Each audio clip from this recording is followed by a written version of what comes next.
What else can you do? I can do some.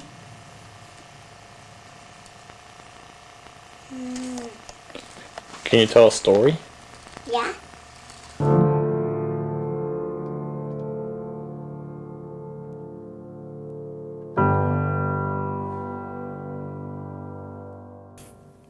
My name is Connor Shultz, 20 years old, and well, less than a year ago I lost my mother to ovarian cancer. And it's, this is going to be my story. I mean, you hear all the stories about the people who have survived or the people that have died, and they're all tragic. Every single one of them carries some sort of tragedy that's part of it. But no one ever talks about the people who are left behind, and that's what's been the toughest for me. Because you hear these stories about how things are supposed to go. You're gonna get chemotherapy. You're gonna get all these things, and it's just to have all of that fail.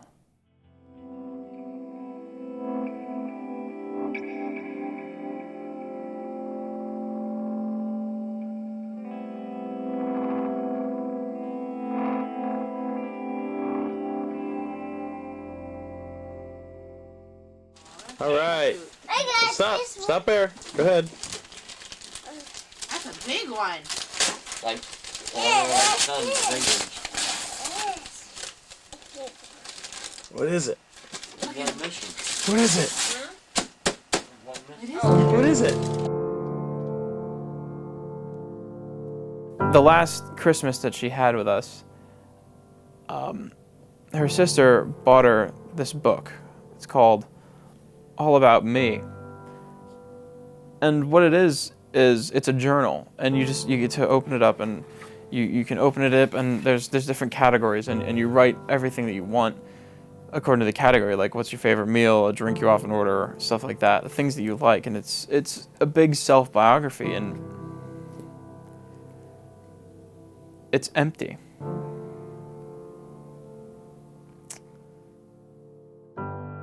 And because I was always away at school, or because I was too young, I never really got to learn all the stories from her childhood, all the things that, she used to do, and all the great times that she had with her friends and everything like that. Just, it hit me that I didn't even get to know her.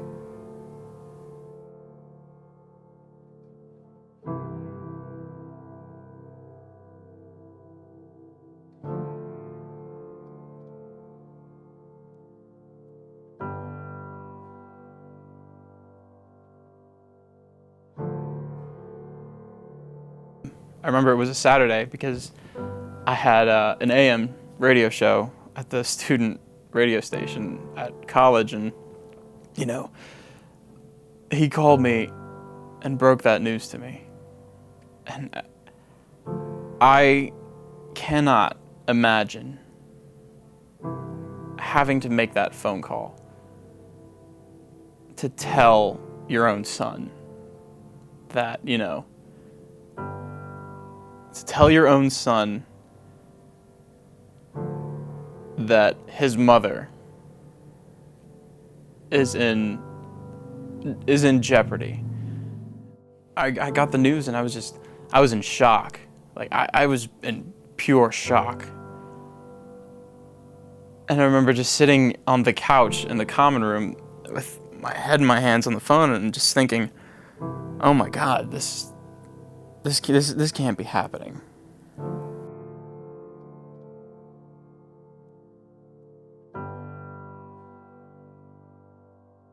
It's around this time, about January, a full year ago actually, that I really, it really started to sink in that, this is happening.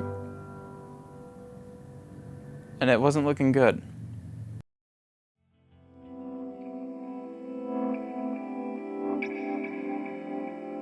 bargaining didn't really affect me as much because it happened so fast. There was nothing I could offer, and I knew that. I knew that there was nothing really that I could do. But just, I kept finding myself thinking, if she survives, I'll be a better person, But for the first time, I prayed. When I sit there and I try to make a deal with a deity I don't believe in, that's when you know things are serious.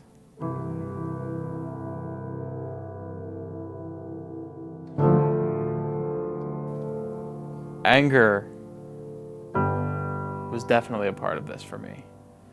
Anger is one of the ones I can remember feeling, just because most of these are caused by an internal sort of feeling that you get because of the event that happened. In this case, when my mom died, I would be angry about it, like, oh, why, God, why? But since I didn't believe in that necessarily, I couldn't really blame. The last week in June, the week following my mother's passing, one of my friends from high school took his own life. I didn't want to think about it. And I started just to not like people just because of the things they were saying. They were feeling sympathy, and which is good, which is right for them, which, I should have been feeling under a different circumstance. I would have felt bad. I should have felt bad, but I couldn't. And that's an awful thing to say. It is absolutely terrible for me to say that. But under the circumstances, could you blame me? And I remember sitting there, just hanging on to one of her bracelets that she had. Actually, I have it here. It's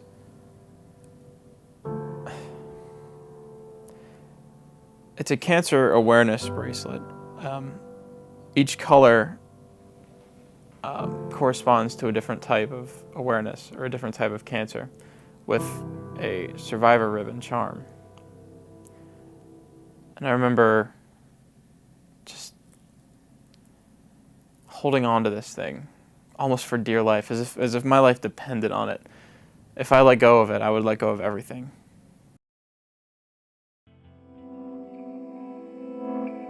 Acceptance could be thought of rather than completely accepting everything that happened, just by realizing that all this stuff happens and it doesn't go away. You have to make room for it. You have to let it fade. It really put things into perspective. I don't get upset over small things anymore. I don't sweat the little things. I don't lash out at people. I don't get angry. I don't get upset anymore.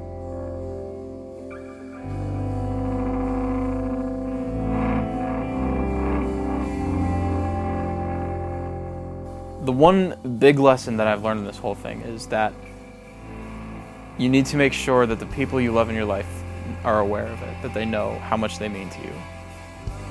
Because it's something so fragile, something so impossible. It could all be over before you get a chance. And that has been something that I've always taken to heart.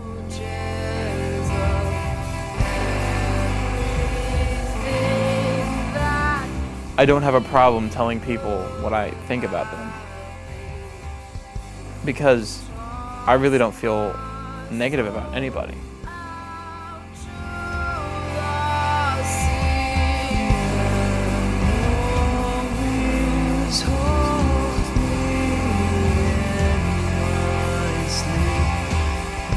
That's one thing, though, that has definitely helped through this whole thing, is just how close my family has always been. We've always been close. My cousins, they're not my cousins, they're my brothers and sisters, just because when we were growing up, we would always be at the same place. We would always be at my grandparents' house.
day.